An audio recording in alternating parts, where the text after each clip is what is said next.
Hello, everyone, and thank you so much for joining in again. I am live. We are today live on LinkedIn, live on YouTube, and we are also streaming to my podcast. And today is my third session on my new book, Tech Trends in Practice. And what I am doing at the moment is I'm going 5 weeks in a row, and I will look at 5 of those trends. So in my book, I talk about the 25 technologies that are driving the fourth industrial revolution. And today we'll be talking about self-driving cars, about robots, chatbots, machine vision, and 5G as some of the key trends. If you are interested in any of the previous sessions, you can find all the streams on my YouTube channel. This one will appear tomorrow, but the previous ones you can see. So in the first one, I covered big data, the Internet of Things, artificial intelligence, wearable devices, and intelligent spaces and smart cities. And in the second one, last week, I covered blockchain, extended reality, cloud and edge computing, digital twins, and natural language processing.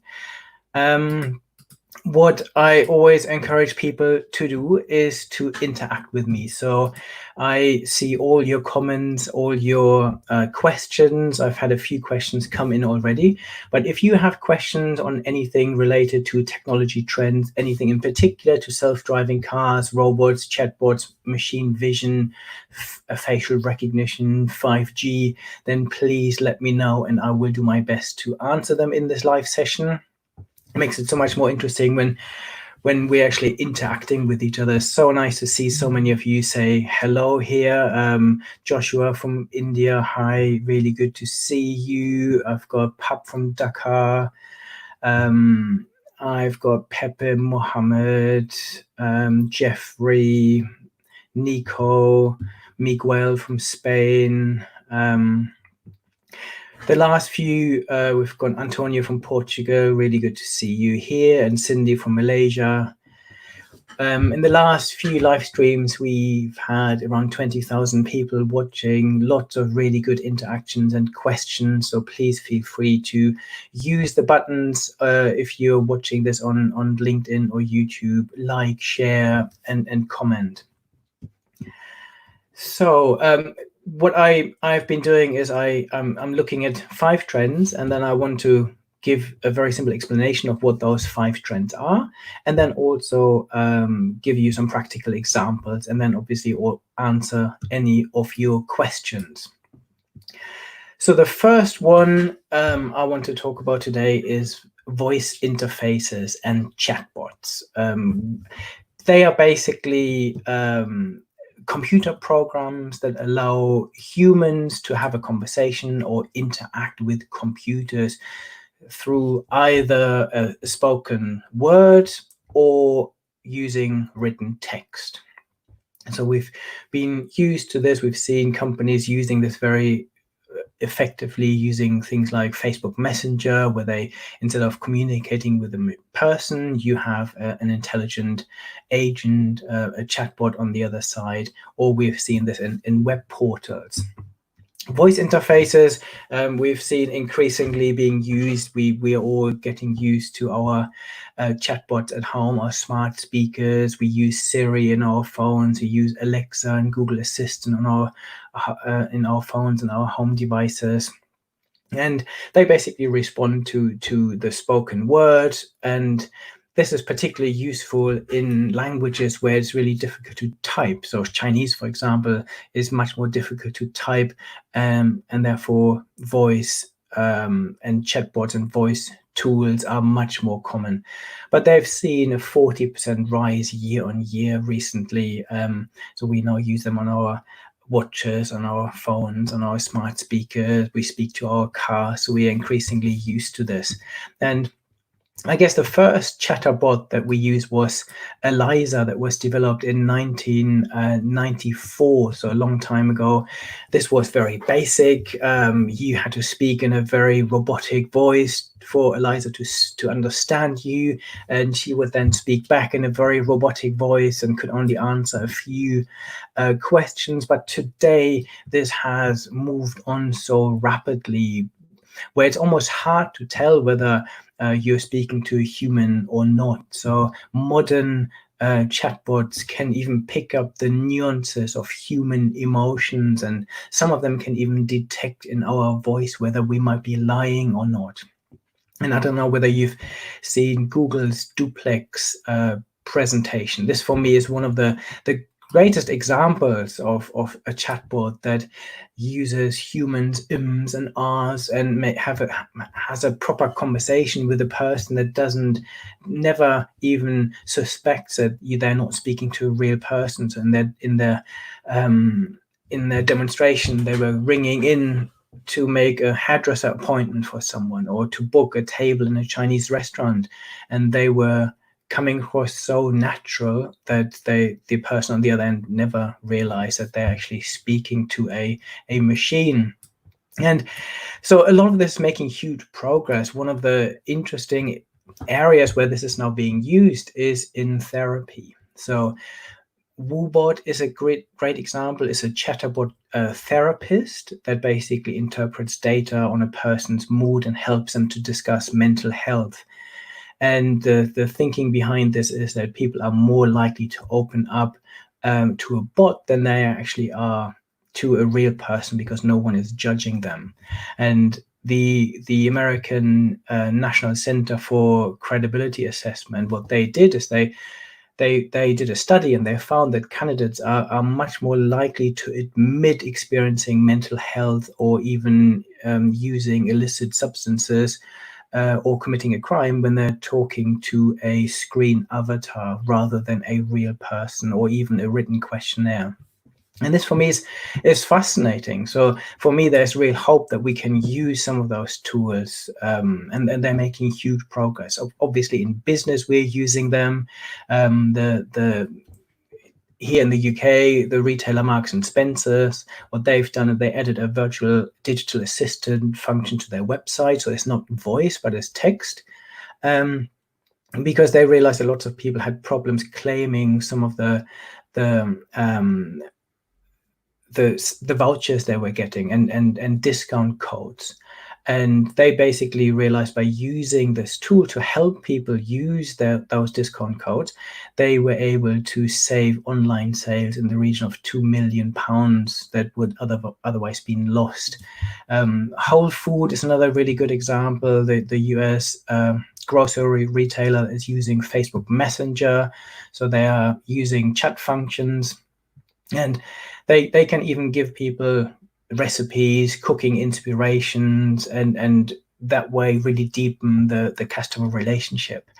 Back to Europe, German retailer Lidl, they have their discount grocery store, and they have a really good wine selection. And what they've now done is they've created a wine bot called Margot, and that customers can now use this to have a chat about using Facebook Messenger about what wines to use with what food, how to have the best wine and food pairing, and so on. And they can even learn about winemaking processes.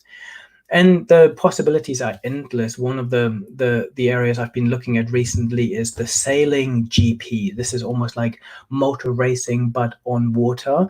And they have the possibility that you can now communicate with boats.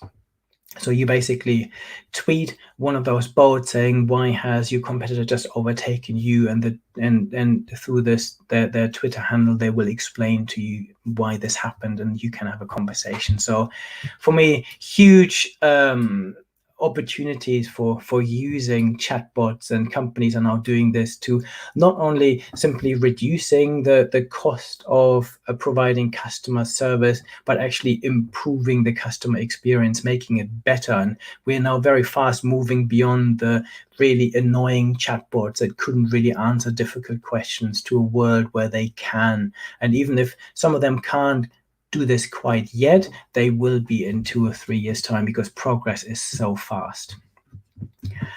Let me just have a look at the stream. I've got people from Nigeria, from India. Good morning from Maryland. Hi, Bina. I've got people from Bangladesh, Mia from Seattle, people from Holland, Jim from the Netherlands. So really great to see you all here. People from Turkey. As I said, it's great to say hello. Please do this. Let me know where you're from. This gives me a really good sense of who is on the chat, but also ask questions if there's, or make comments if there's anything I say that you disagree with, anything that you want more information on. Then just head to the comment function here on LinkedIn or on YouTube and let me know. The second trend I want to talk about is computer vision and facial recognition. So what computer vision basically refers to the ability of machines to be able to see. So they can interpret the world around them, and with facial recognition, computers use this machine vision to identify us is probably the perfect example.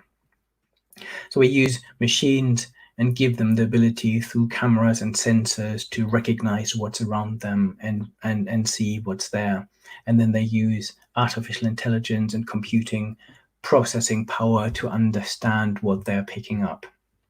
And this has been used, machine vision has been used in quality control for decades now, where we've seen this in manufacturing environments where cameras watch parts and they detect if something is wrong or there's a dent on a certain part.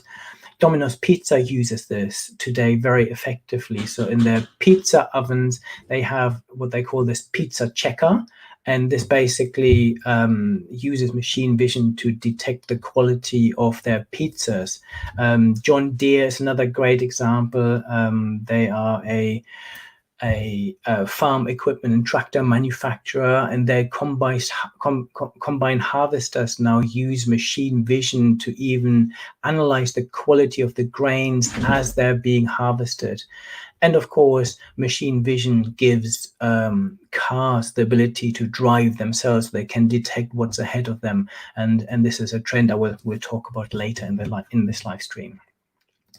And again, recognizing things means that machines can recognize characters. So they can recognize a written word, they can recognize handwriting. And again, the postal services have been using this for many years. What we are now seeing is that this is advancing so fast. So I don't know whether you've used Google Translate recently on your phone, but if you are traveling a lot like me, when I travel to different countries and you get a menu that might not be in English, I just use Google Translate, point my phone to the menu, and in real time it will translate this in any language that I want. So this is a pretty epic example of machine vision combined with AI in real life.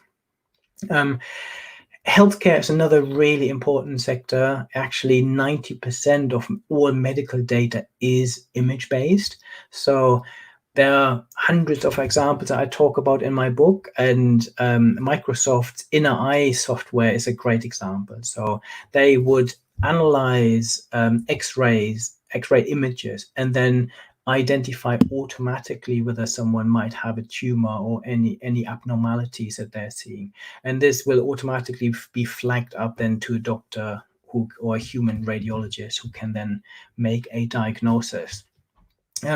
Facial recognition is the other one. I guess I'm used to this all the time. I use these automatic passport control gates at airports where you simply scan your passport. It then uses a camera to recognize whether this is you, comparing this to your biometric data that the passport authorities hold. and then they recognize you. So there are lots of airports now in Dubai, for example, that want to make the entire airport passportless, so you just simply walk in and it recognizes you. And in China, for example, the Beijing subway is now trying to do this. They're planning to use facial recognition to replace ticketing. So they recognize who you are, a bit like what Amazon Go is doing in their Amazon Go stores, where you walk in, they recognize who you are. They then use they then use machine vision to monitor what you're putting straight into your shopping bag, so you don't have to have this problem of unloading at the checkout and repacking. You simply take things off the shelves, the camera will watch what you're putting in, and then you get automatically charged for what you've taken. And then Dubai is also experimenting with this. They are actually they've introduced policing robots. They would basically patrol shopping malls or tourist attractions and use facial recognition. So anyone that is wanted in Dubai will be automatically detected by those robots. And what is quite interesting is that Dubai has the aim of replacing 25% of Dubai's police force with robots by 2030. So this is an interesting ambition, and I think one that leads us nicely to my next trend, which is robots and cobots. Before we dive in, let's have a look through the stream. I've got Michelle from Brazil, Catherine from Chile. I've got Katia from Mexico, Randall from, I don't know where you're from. I've got Irina from London. Thank you for submitting a question. I've seen your question. I will try to answer that later. I've got Mon from Kuala Lumpur, Isaac from Kenya, Alan from Peru, Brian from Zambia, Kessler from Brazil. It's amazing to see how completely international this is. We've got Singapore, Bahrain, Cyprus, US, Wigan, Hertfordshire, London, Kuala Lumpur. So it's wonderful to see you all on here, and thank you so much for joining in. So my third trend then that I also cover in a lot more detail in the book is robots and cobots. And today's robots basically can be defined as intelligent machines that can understand and respond to their environment and perform routine and as well as quite complex tasks autonomously. And I guess, like so many other of these trends, they have evolved. Robots are not new. We've had industrial robots since the 1950s. I think the first one was called Unimaid. And again, we kept them behind cages because they were not really intelligent. The reason we're now also talking about cobots is that they have become intelligent co-workers. They can sense people around them. We don't have to put them in behind cages and behind big steel bars to protect humans. They can work alongside humans. And for me, the ultimate example when I talk about robots to people is the raspberry picking robot. This for me epitomizes where we are with robotic technology today, and also nicely combines two of the trends that I'm talking about today. So even 5 years ago, if someone said to me, okay, will robots ever be able to pick a raspberry? I would have said no, because you can't easily program a robot. So a robot needs to be able to find the right raspberry on a raspberry bush. Then it needs a very dexterous arm to carefully pick them, not squeeze them too hard because they're so delicate. And I always thought this was pretty much impossible. Nowadays, we have a commercial raspberry picking robot that operates 24 hours a day. It uses machine vision to detect where the raspberries are on the raspberry bush and then picks them. And it can basically work non-stop. So this for me is pretty amazing. And if we then think about the fact that we now have robots building other robots. So the Swiss robotic company ABB they basically have invested 150 million pounds to build a really advanced robotics factory in China, where they use robots to build other robots. And robots obviously are also making their ways into our homes. We have these cute little robots that hoover our houses. We have now robots that can mow our lawns, and we have robots like the dolphin robotic pool boy that basically is able to vacuum and scrub your pool, and it again uses machine vision to detect what of those actions are needed and where. So again, what we are now seeing is that robots are no longer dumb. Even the first Hoover and vacuum robots that we had in our houses were pretty dumb. They basically, some of them couldn't see, right? So they would just recognize where they had to go and they would hoover. And if someone spilled something, or even worse, your dog did something that your dog wasn't supposed to on the floor, the robot was just make sure that this would be spread throughout the entire house. So nowadays, again, robots use machine vision. So again, combining, so those sensors give them eyes, artificial intelligence gives them the brains, and these computers and these robots are becoming really smart. And basically, when we talk about robots, we talk about the 4Ds. So what are the areas where we will see lots of robots? And those 5Ds are basically dull, dirty, dangerous, and dear, or expensive. So dull work, a lot of repetitive, tedious work that leaves humans to basically, if we give this to robots, it leaves humans to do the more interesting, the more rewarding work. Dirty, so anything that we don't do, things like sewer reconnaissance, for example, we much rather use robots than putting humans down there. Dangerous jobs, so if we want to dispose of bombs and things like this, we much rather give this to a robot. Or when they're expensive, so when it makes sense. The fact is that this last element, Deere, is actually coming down a lot because the prices of robots are going down. What we now have, one of the trends I talked about in some of my recent articles on Forbes, is that we now have robotics as a service. So even if you as a company think, I would like to use robots, but I don't want to invest in all of this. I want to use this. I want to try it out. And I want to scale it up and down as I need it.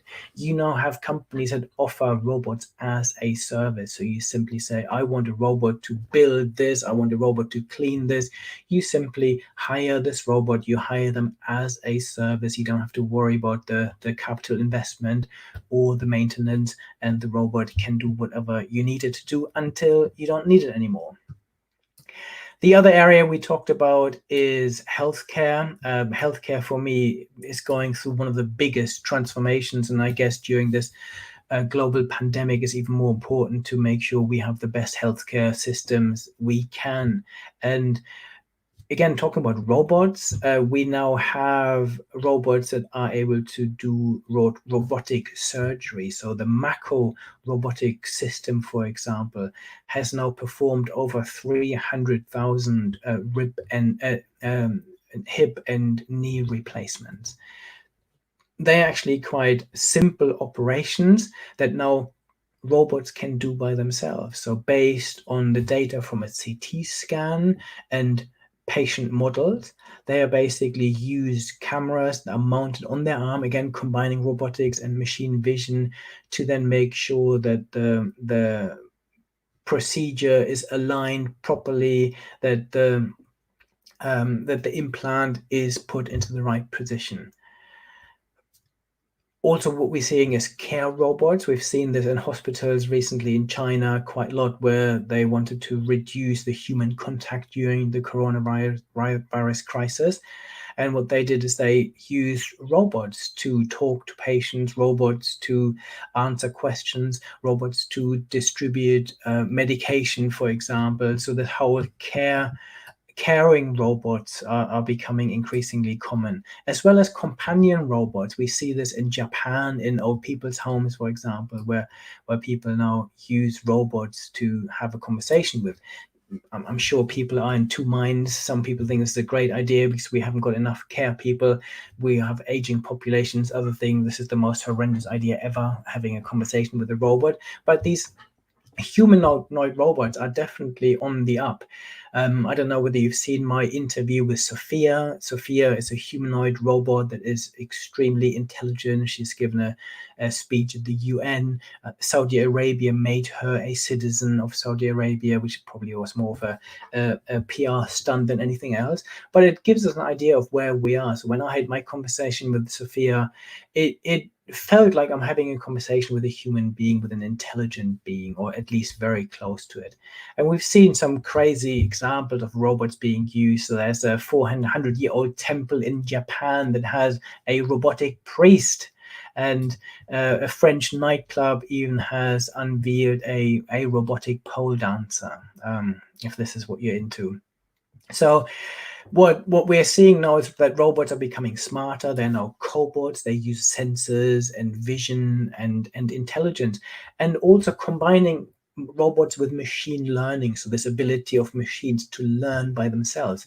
Well, we now have robots that can learn completely new things. So a completely dumb robot that can't walk, we simply give it a brain, i.e., we connect it to an artificial intelligence, and over time it can then use those feedback mechanisms to learn. And recently a robot learned walking within 20 minutes simply through feedback and trial and error using artificial intelligence. So hopefully this is giving you a flavor of where we are with robotics at the moment. Hi, Erica from Peru on the call. I'm just having a look through the stream. John from Manchester, really good to see you. Got someone from Algeria, Sophia from Portugal. Courtney saying, fascinating discussion. Thank you very much. I'm glad that you enjoyed. So, and again, when we talk about robots, it's very easy to make this transition to autonomous vehicles because they are basically a robot. It just in form of a vehicle, like a car, for example. And when we talk about self-driving cars, for example, we talk about different levels of autonomy.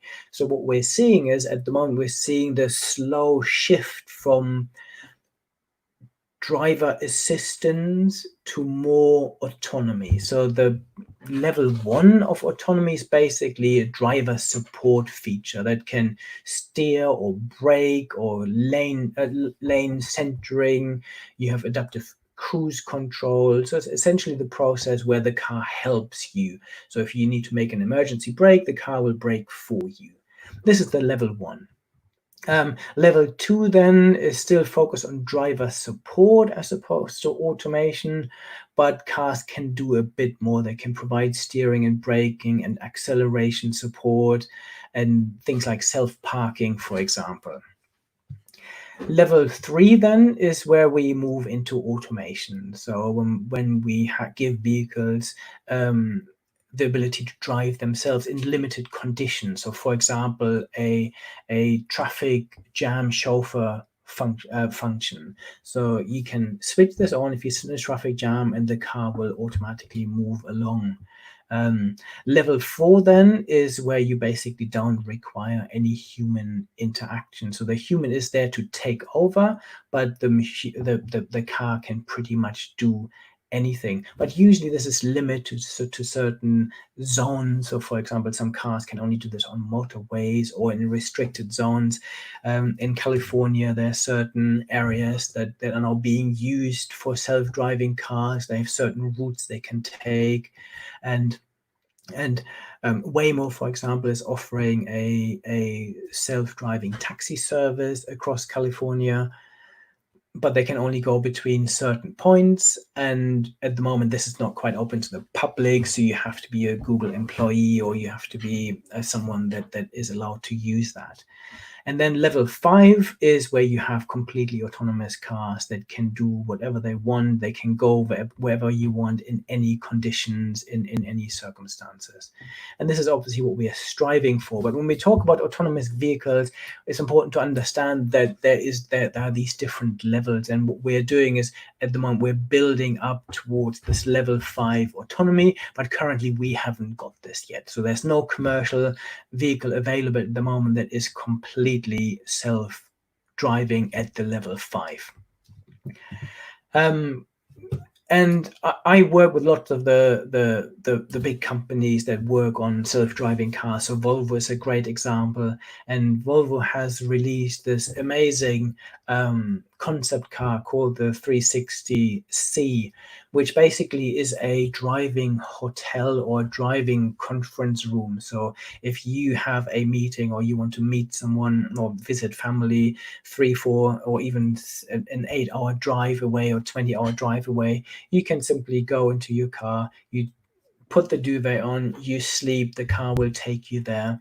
And in between, if you want to work, you can then turn the bed into a workstation, and you then have your video calls and your internet access. So this is an interesting concept. We'll be interested to see where this is all going, but for me, it is inevitable that we will have self-driving cars, especially when we think about how many people are killed in traffic accidents, when the majority of over 90% of the reasons why we have car accidents is human error.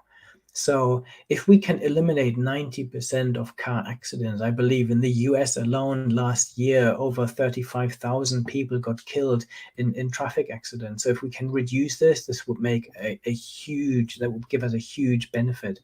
But we talk about cars. I think in some other areas, we see even more progress and faster progress, especially around trucks. So self-driving trucks. UPS, for example, is currently partnering with a self-driving truck startup called Too Simple to transport cargo between Phoenix and Tucson in Arizona. Daimler Trucks is partnering with tech firm Torque Robotics to test autonomous lorries on public highways in Virginia. Walmart is also already shipping goods using autonomous trucks.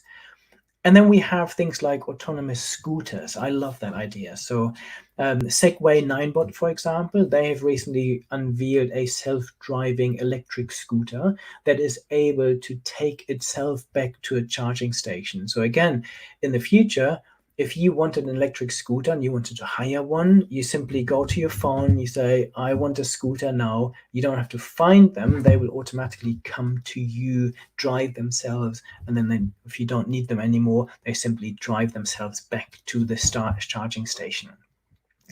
The other area where self-driving technology is making a real impact is shipping.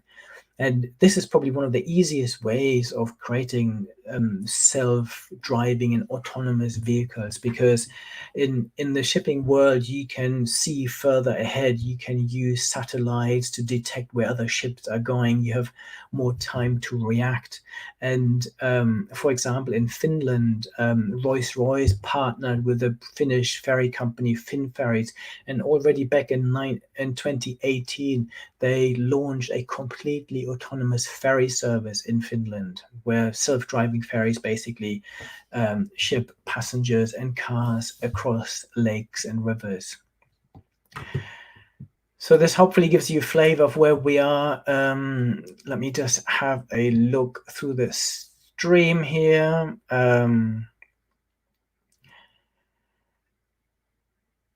Okay. Yes, Mia, especially for disabilities, absolutely. It has all of this technology can be used to make our human life better. Thank you. Really, lots of positive comments. Thank you. Very useful, very insightful. I'm glad you like this.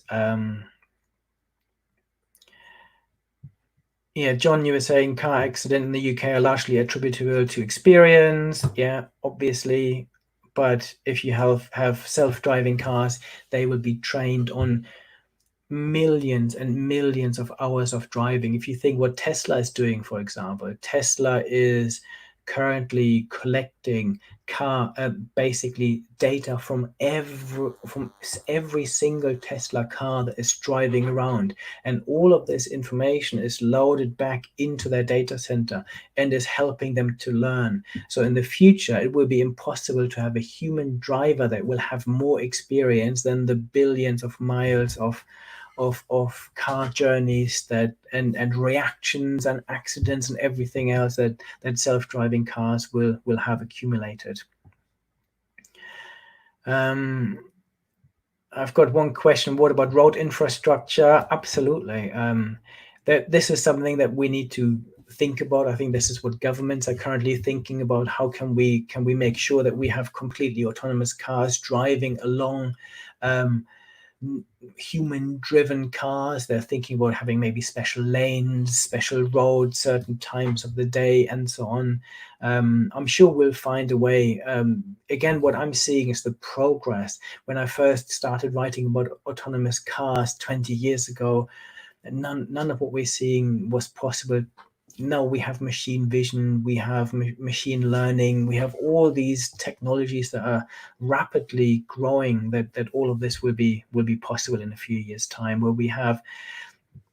What is interesting is there's one self-driving car company that in China, for example, and one in India that is training their cars on pretty chaotic traffic situation. So if you've ever been in a car in India and driven around, you have scooters, you've got tuk-tuks, you've got cars going in all directions, trucks, donkeys, and so on. And if self-driving cars can cope with those situations, they are pretty safe to use on roads somewhere in the US or in Europe. So some of these car companies are making huge progress. Okay, so the last trend, and this is more of a foundational trend for some of the others, is 5G and faster and smarter networks. So what we are currently seeing around the world is that we are moving to the 5th generation of cellular network technology. So we've seen this from moving from having very little data through our mobile phones to then having 3G, or we had slow data transfer. Then we went to 4G, where suddenly we could actually use video, we could make video calls, we can watch YouTube and so on over the cellular system when we're not connected to Wi-Fi. What 5G will do is it basically gives us the next generation, but this is so much faster. It will basically mean that for the first time ever, we will have mobile internet speeds that are faster than most people's Wi-Fi connections at home. So we will have something that like gives us fiber optic internet speed on the go. And this is fueling so much, and it will also give us a much more stable wireless connection and the ability to connect many more devices. At the moment, there's a limit of how many 4G devices can connect to a certain mast. In the future, we can have millions of devices connected. So it also gives us a much lower latency. That basically means this between the signal that our phone sends out and the signal then reaching the mast and coming back to our phone. And because it's much faster, lower latency, it enables lots of other things. So if you wanted to have autonomous driving cars connected via mobile technology, you can do this. It also enables cars to talk to each other. The other interesting feature about 5G is that it enables us to slice the network. So you can have specific network slices, for example. So if you think about emergency services, if you now have an emergency in a town and lots of people are making phone calls on 4G, the network basically gets overcrowded and no one can make any phone calls, including the police, the fire service, or anyone else. With 5G, you can slice the network and you can give emergency services just their own network, basically, where you can separate this out, so they are always able to communicate. So huge advantages, and and this will really fuel our autonomous world and help us to communicate with each other on the go. So I've recently talked about a fish farm that now uses 5G. So instead of hooking this up to hooking the fish tanks that are out in the ocean via satellite or via cable to an internet connection, you can use 5G. You simply give it amazing connectability, which then enables us to automate the fish farming. And one of the things that they are now using, which I find absolutely fascinating, is face recognition for fish. So again, combining robotics, machine vision, and 5G. So three of the trends we talked about here. And what they're doing is they're automating the feeding. So in the past, if you have a stronger fish, for example, that fish can push the others out of the way and eat all the food and get even bigger and stronger. And some of them don't get big and don't get strong. In a fish farm, you want all the fish to be a similar size. So what this now does is it issues feeding pellets, but it recognizes the fish. So if it recognizes your spot and your shape and so on, and if you've already eaten, it will not issue one. It will only issue some feeding pellets to the one. So this is improving efficiency and making this whole farming experience a lot better. And then what the other thing we'll see is a lot more streaming services. So Google, Microsoft, Sony, Nvidia, they all have launched new streaming entertainment, like streaming video games. So currently what we're doing is we're buying games consoles like the Xbox or the PlayStation. In the future, you simply don't need this anymore because you can have all of this streamed in real time. Okay, this hopefully gives you a flavor of what 5G is as one of the enabling technologies for this fourth industrial revolution. So they were my 5 trends for today. I have a number of questions that you've raised. Let me just have a look through the stream. Okay.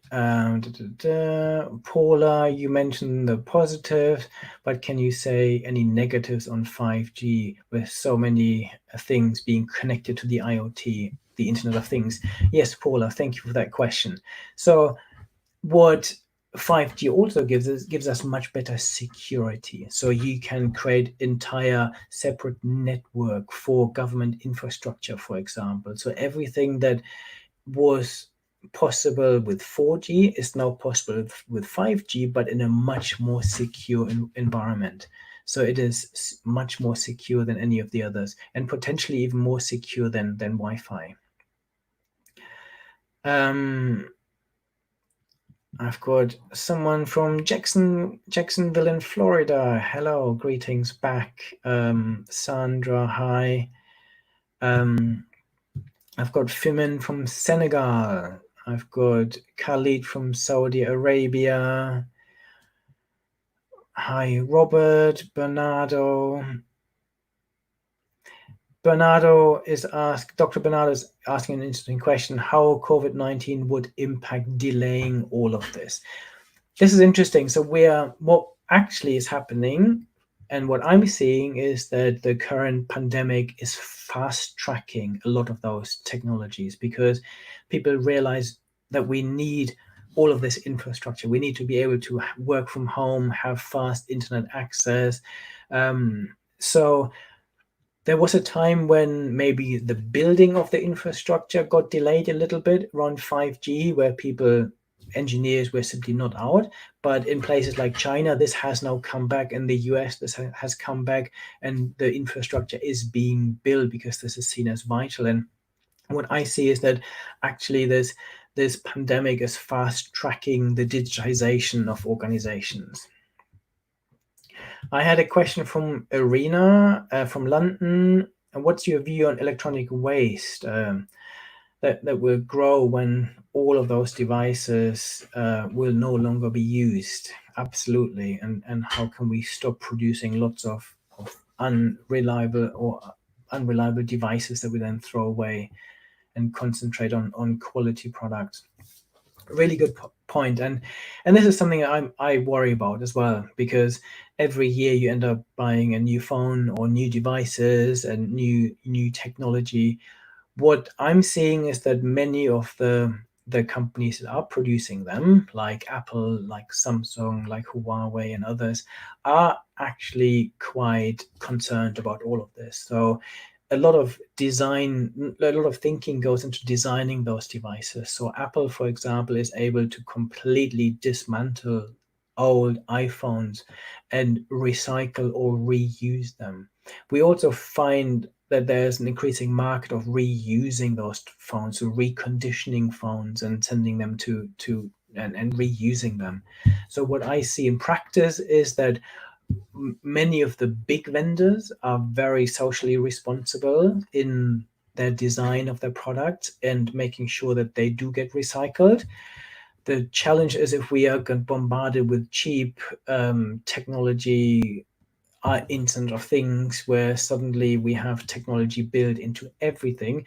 I think it's really important to think about the economic footprint of all of this, and think about look the vendors up. I think this is the other thing that's happening, that we as consumers become more aware of where we're buying from, who those businesses are, what their philosophy is, what their organizational culture is, what their stance is on the environment.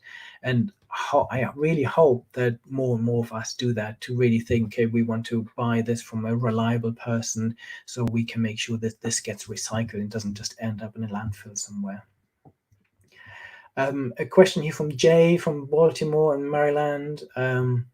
Which company, in your view, has the most advanced conversational AI-driven chatbot? That's a very good question. So I talk about a few in my book.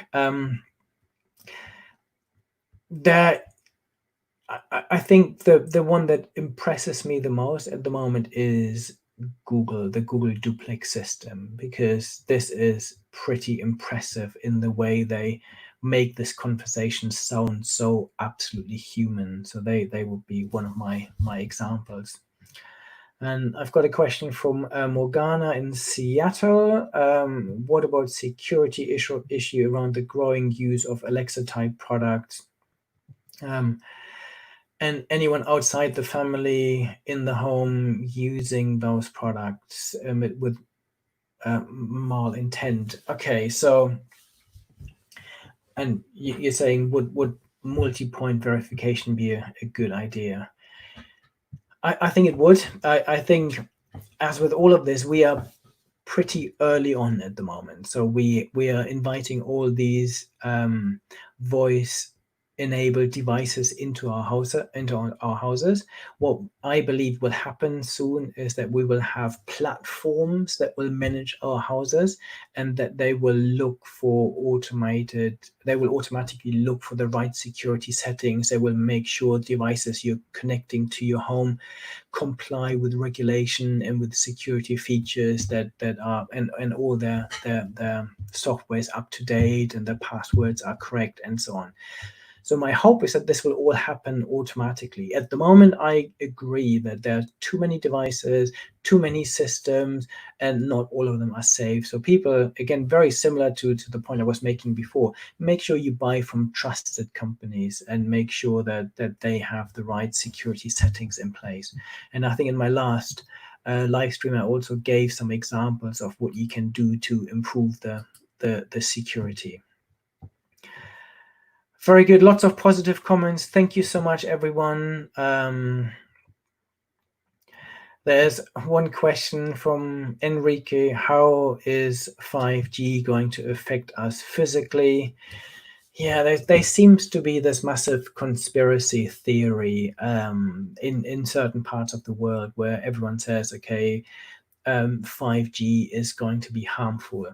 From all the research that I have read, and I'm not an expert by any means on all of this, on radiation and all of this, the radiation levels of 5G were tested very rigorously by the World Health Organization and others. And what they're saying is that there might be a link between this and cancer, but there's also a link between so many other things that fall into the same category, like our mobile phones that we're using today, like 4G, like our microwaves, like our screens that we're looking at.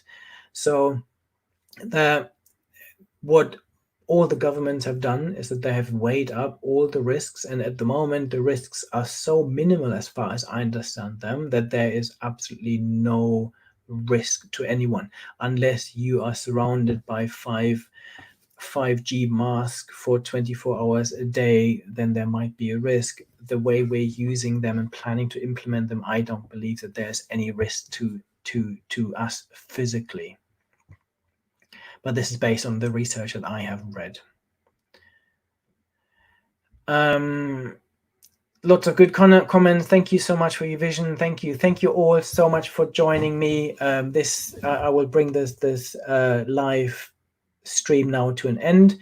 If you want to watch any of the previous episodes, if you're interested in big data, in the Internet of Things, in artificial intelligence, in digital twins, natural language processing, blockchain, virtual reality, all of those topics I cover in my previous streams, and you can find them on YouTube. So if you go to my YouTube channel, you can see all the previous streams, and you can also see some of the other live streams. Yesterday I did a live stream with a chief technology officer from Goodyear, where we talked about how Goodyear is now transitioning from a manufacturing company to a mobility-led technology business. So lots of really good examples of how they're using digital twins and artificial intelligence and other technologies to completely reinvent the tires and the manufacturing process and what they do as a business. So have a look at those. And I will be back here next week. If you are subscribed to my newsletter, I will let you know. I will plan another live stream towards the end of next week, where I will talk about the next 5 trends in my book. Until then, stay safe. Thank you very much and have a lovely day.